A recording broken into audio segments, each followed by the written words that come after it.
support us in so many different avenues. I mean, they literally get what a rural community is and the importance of giving back to the rural community with transportation issues and with children's needs and everything that they do for us. They are the boots on the ground that see the needs in rural communities. They're so important because, you know, with funding, we only have so much funding to go around.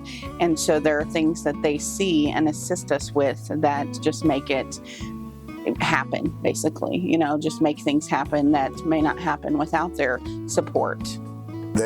Well, in a nutshell, they bailed us out big time over at Gibson Tech. And if I've got time for a short story, I'll try to get it to you as quick as I can. But we had been using the same bus for over 40 years to transport our students from Gibson Tech to their clinical sites for our nursing program.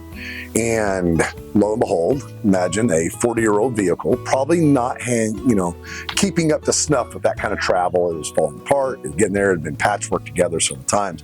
Well, it finally went kaput last year, and we were in a tough spot. You know, we didn't have funds to purchase a new vehicle, and so I had just happened, our EMT program had received a grant from the Skaggs Foundation, and I attended that ceremony along with our instructor, Miss Williams, and while we were there, Nita Jane Ayers just happened to stop me and say, hey, you know who I am, I'm over at Wheat Spring. Anytime you guys need something for our future students getting in the medical profession, you let me know. Well, that kind of came to mind whenever this hit. I'm like, I wonder if someone over at Skaggs Foundation, if they just know of, maybe they have a contact at Silver City or Cox themselves that has an old shuttle bus that maybe we can lease, borrow, buy, whatever, to try to get us through until we find a solution for this. So I make a phone call, and it just happened to be right before they had a board meeting, and Melinda Honey was my first contact over there. She let me know that she's going to go to the board meeting and tell them our need, because they do have grant money available. We'll see what we can do. Well, try to keep this story from being too long. Next thing I know, it went from, yeah, we could do a 50-50 grant to, if the district's willing to pay half, we'll pay half, to all of a sudden, you know what, we're just going to buy you a brand new bus. Whoa, are you kidding me? And, I went and told our instructor, Miss Parrish, I'm like, hey, we've got a solution for our transportation issue. You're going to get a brand new ride.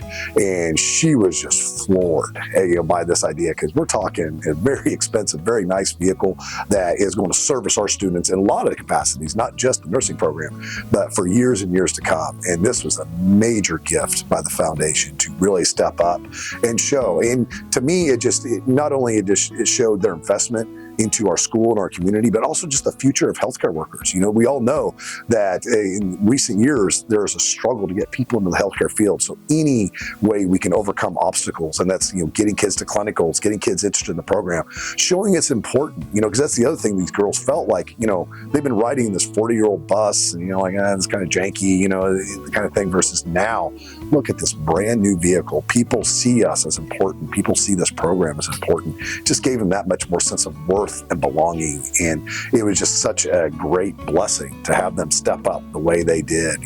I still remember going to the board meeting, and Megan Connell and the rest of the board there, and Nita Jane being there also, just the amount of just support and love that they had for the program, and just how graceful they were in dealing with us and helping us out with. We could never repay them, so we're so grateful for what they've done.